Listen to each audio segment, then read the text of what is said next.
Hello friends, आपका स्वागत है हमारे चैनल ग्लांस एकेडमी पर। आज इस वीडियो में हम हिंदी से संबंधित महत्वपूर्ण एमसीक्यूज पर डिस्कशन करेंगे जो CDS, TET, UP TET, super TET, RO और सभी वनडे एग्जाम में पूछे जाते हैं। आइए स्टार्ट करते हैं। श्री कामता प्रसाद के अनुसार विराम चिन्हों की संख्या कितनी है? 20, 18, 17, 6। इसका आंसर है ए 20। कामता प्रसाद के अनुसार विराम चिन्हों की संख्या टोटल 20 पाई जाती है और ये कहते हैं विराम चिन्ह को छोड़कर बाकी सारे जो चिन्ह लिए गए हैं वो अंग्रेजी भाषा से लिए गए हैं। अगले क्वेश्चन पे चलते हैं। आहा, तुम्हें पाकर कितना आनंद आ रहा है। इस वाक्य में उचित विराम चिन्ह का प्रयोग करें। प्रश्नवाचक, विस्मयादिबोधक चिन्ह, उपविराम चिन्ह, पूर्ण विराम चिन्ह। इसका आंसर हो जाएगा बी विस्मयादिबोधक चिन्ह। इसकी हम पहचान कैसे करेंगे? किसी व्यक्ति को संबोधित करते समय हर्ष, शोक, घृणा, करुणा, भय, आश्चर्य, प्रेम आदि भावों को व्यक्त करने के लिए हम विस्मयादिबोधक चिन्ह का प्रयोग करते हैं। ये चिन्ह कैसे होता है? खड़ी पाई के नीचे बिंदी। ठीक, अगले क्वेश्चन पे चलते हैं। अर्धविराम के स्थान पर किस विराम चिन्ह का प्रयोग किया जा सकता है? अल्प विराम, उपविराम, योजक चिन्ह, कोष्ठक। इसका आंसर है ए अल्प विराम। क्वेश्चन नंबर 4 देखते हैं। पवन घर आया, थोड़ी देर रुका और चला गया। इस वाक्य में उचित विराम चिन्ह क्या होगा? इसका आंसर है ए अल्प विराम। यहाँ पे हम देखिए पवन घर आया के बाद यहाँ पे हम कॉमा या अल्प विराम का प्रयोग करेंगे। थोड़ी देर रुका और चला गया। ठीक, क्वेश्चन नंबर 5 पे चलते हैं। रोहन, राजीव, राजा और वैभव अपने कार्य में संलग्न हैं। इस वाक्य में उचित विराम चिन्ह क्या है? इसका आंसर है डी 5। यहाँ भी कॉमा लगेगा। जैसे रोहन के बाद कॉमा हम लगा दे रहे हैं या अल्प विराम इसी को कहते हैं। राजीव के बाद हम कॉमा लगाएंगे और राजा और वैभव अपने कार्य में संलग्न हैं। अब ये वाक्य सही हो गया। अगले क्वेश्चन पे चलते हैं हम। मैं सचिन के घर पहुंचा परंतु वह नहीं मिला। इस वाक्य में कौन सा विराम चिन्ह लगेगा? अवतरण चिन्ह, उपविराम चिन्ह, अल्प विराम चिन्ह, पूर्ण विराम चिन्ह। इसका आंसर है सी अल्प विराम चिन्ह का प्रयोग होगा, क्योंकि परंतु, लेकिन, जबकि इन सब के पहले हम कॉमा यानी अल्प विराम चिन्ह का प्रयोग करते हैं। जैसे मैं सचिन के घर पहुंचा, यहाँ पे कॉमा लगेगा, फिर परंतु वह नहीं मिला। अगले क्वेश्चन पे चलते हैं। कबीर वाणी के डिक्टेटर थे। इस वाक्य में रेखांकित चिन्ह कौन सा विराम चिन्ह है? उद्धरण चिन्ह, पुनरुक्ति चिन्ह, योजक चिन्ह, टीका सूचक चिन्ह। तो इसका आंसर हो जाएगा ए उद्धरण चिन्ह। क्वेश्चन नंबर 8 देखते हैं। प्रभु मेरा कल्याण करो वाक्य में उचित विराम चिन्ह का प्रयोग करें। इसका आंसर हो जाएगा ए विस्मयादिबोधक चिन्ह का प्रयोग यहाँ किया गया है। जैसे हम किसी व्यक्ति को संबोधित करते समय हर्ष, उल्लास, करुणा इन सब का प्रयोग करते हैं तो उसके बाद हम विस्मयादिबोधक चिन्ह का प्रयोग करते हैं। जैसे अब यहाँ प्रभु के बाद हम विस्मयादिबोधक चिन्ह का प्रयोग करेंगे, फिर प्रभु मेरा कल्याण करो।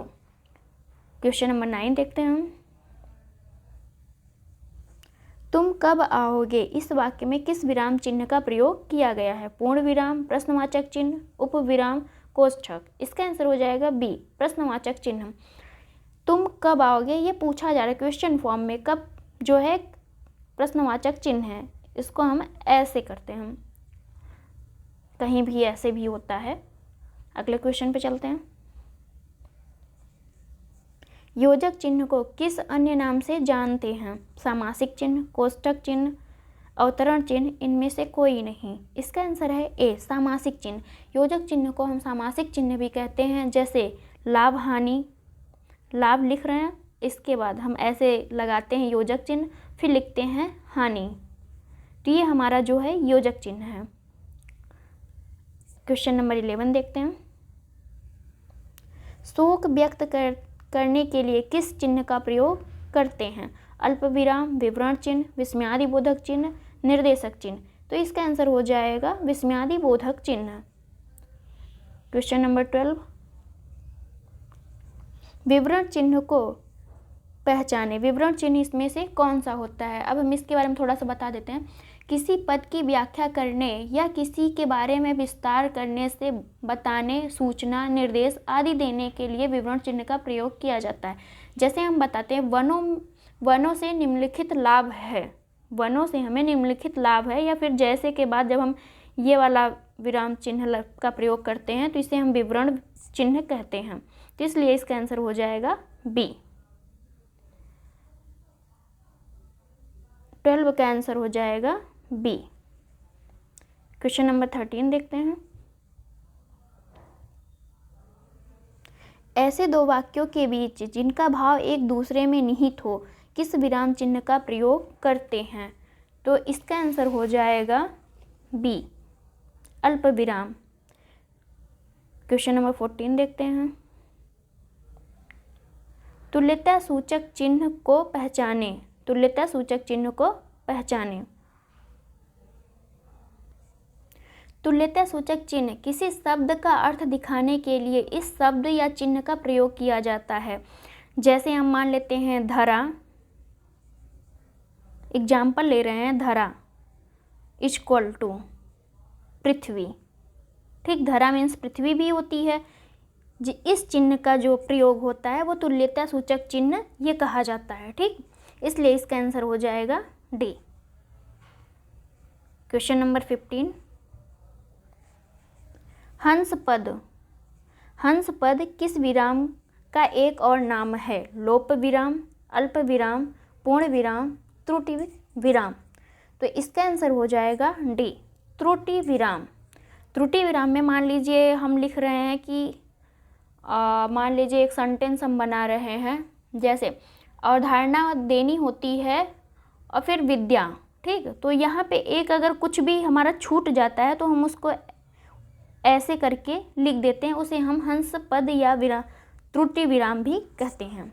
अगले क्वेश्चन पे चलते हैं। पाद बिंदु चिन्ह का पहचान करें, पाद बिंदु चिन्ह का पहचान करें। इसका आंसर हो जाएगा डी। अगले क्वेश्चन पे चलते हैं। वह जाता है, वहां बैठ जाता है। वाक्य में रेखांकित शब्द के स्थान पर निम्न में से किस विराम चिन्ह का प्रयोग होगा? अल्प विराम, अर्ध विराम, लाघव चिन्ह, विवरण चिन्ह। तो इसका आंसर हो जाएगा ए, अल्प विराम चिन्ह। वह जाता है, उसके बाद हम कॉमा का प्रयोग करेंगे, अल्प विराम का प्रयोग करेंगे। वहाँ बैठ जाता है, कौन बैठ जाता है? वही व्यक्ति जो वहाँ जा रहा है। ठीक, इसलिए हम अगले क्वेश्चन पे चलते हैं। आप माता पिता शब्दों के बीच लगने वाले चिन्ह को क्या कहते हैं? निर्देशक चिन्ह, कोष्ठक, अवतरण चिन्ह, योजक चिन्ह। इसका आंसर हो जाएगा डी, योजक चिन्ह। लाभ, हानि, माता पिता, राम लक्ष्मण, इन सब के बीच जो भी चिन्ह प्रयोग होते हैं उसे हम योजक चिन्ह कहते हैं। ये हमारा योजक चिन्ह होता है। क्वेश्चन नंबर 19 देखते हैं। समाप्ति सूचक चिन्ह की पहचान करें, समाप्ति सूचक चिन्ह की पहचान करें। इसका आंसर हो जाएगा ए। अगले क्वेश्चन पे चलते हैं। रामू जिसकी कल टांग टूटी थी बड़ा अच्छा खिलाड़ी है। वाक्य में उचित विराम का प्रयोग करें। पाद बिंदु, अल्प विराम, विवरण चिन्ह, लाघव चिन्ह। इसका आंसर है बी, अल्प विराम। रामू जिसकी कल टांग टूटी थी, यहाँ पे हम कॉमा का प्रयोग करेंगे या अल्प विराम का प्रयोग करेंगे। बड़ा अच्छा खिलाड़ी है, कौन अच्छा खिलाड़ी है? रामू ही अच्छा खिलाड़ी है, इसलिए हम कॉमा का प्रयोग कर रहे हैं। Thanks for watching friend. अगर वीडियो अच्छी लगे तो प्लीज़ चैनल को लाइक एंड सब्सक्राइब जरूर करें।